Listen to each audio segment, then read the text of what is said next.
SC జన సంఘం కార్యాలయంపై దాడి, గుర్తు తెలియని దుండగులు.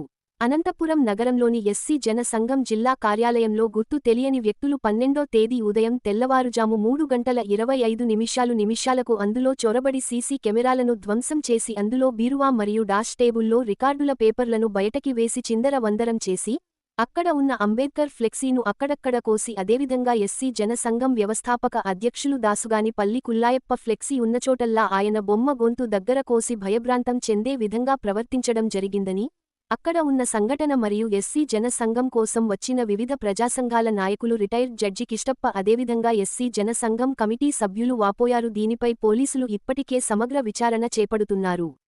అందులో భాగంగానే వన్టౌన్ పరిధిలో కంప్లైంట్ కూడా ఇవ్వడం జరిగింది. త్వరలోనే ఈ ఘాతుకానికి పాల్పడిన దుండగులను కూడా పోలీసులు బట్టబయలు చేస్తారని తెలుస్తోంది. అయితే ఈ దాడి వెనుకల ఎవరు ఉన్నా కూడా ఉపేక్షించకుండా వారిపై కఠిన చర్యలు తీసుకోవాలని ప్రజాసంఘాల నాయకులు డిమాండ్ చేశారు. నా పేరు గట్టు రామంజీ. నేను జేబీఎంరావు భారత్ పార్టీ రాష్ట్ర సెక్రటరీగా పనిచేస్తున్నాను. అదేవిధంగా అనంతపురం జిల్లాలో ఎస్సీ జనసంఘం దాసుగాని కుల్లాయప్ప అన్నగారు 2015లో ఇక్కడ ఆఫీసు తీయడం జరిగింది.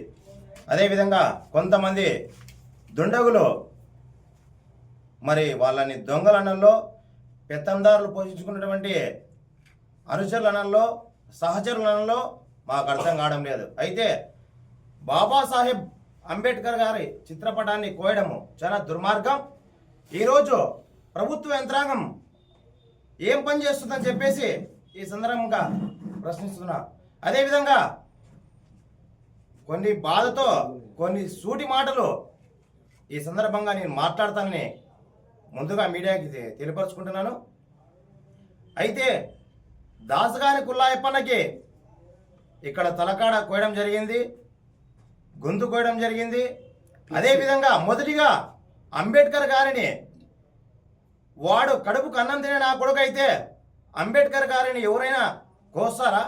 రాజ్యాంగం లేకపోతే ఈరోజు ఏ గారు పెట్టిన భిక్ష కాబట్టి ఆ బాధతో ఈరోజు అనంతపురం నడిబడిలో అంబేద్కర్ గారి ఫ్లెక్సీ కోస్తే ఇంతవరకు కూడా పోలీసులు ఇక్కడికి వచ్చినారంట.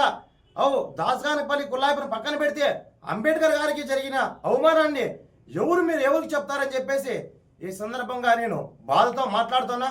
అదేవిధంగా మా కుల్లాయప్ప సోదరుడు గత బీసీ బిడ్డకి అన్యాయం జరిగింటే గుడ్డుమారి ఆదినారాయణకి ఒక పల్లె రఘునాథ్ రెడ్డి నీకే చెప్తున్నా, ఈ దాడి నువ్వు చేపించినావని నేను మనస్ఫూర్తిగా భావిస్తున్నాను.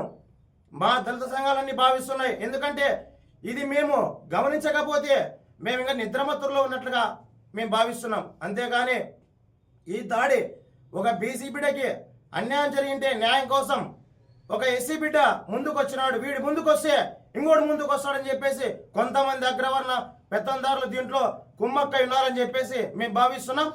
ఇక్కడికి వచ్చినటువంటి వ్యక్తిని మీరు పోలీసులు వారిని ఎక్కడున్నా కూడా పట్టుకొని వచ్చి చట్టం ముందర నిలబెట్టవలసిందిగా కోరుకుంటున్నాం. జై భీమ్, జై భారత్.